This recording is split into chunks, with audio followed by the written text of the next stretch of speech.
ગલત પરિણામ. શું કહેશો તમે? સરકાર જે તે નિર્ણય લઈ લે છે તે તદ્દન ખોટો છે. ફક્ત એક વ્યક્તિના અહંકારને અને એક વ્યક્તિના અહમને સંતુષ્ટવા જે સરકાર કામ કરી રહી છે તે તદ્દન ખોટું છે.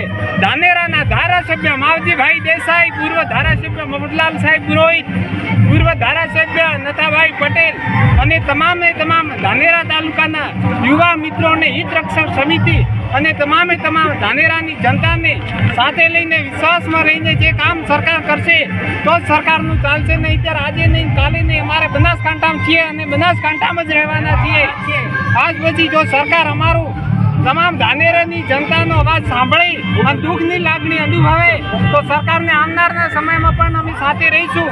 નહીંતર સરકારને આવનારના સમયમાં દુઃખી દિવસો આવશે એવું હું રજી કરી રહ્યો છું. અને તમામ જનતાનો જે ઓતરડી બાળીને જે સરકાર પગલાં ભરશે તો એને ભગવાન પણ માફ નહીં કરે. અસ્તુ. જય હિન્દ, જય ભારત.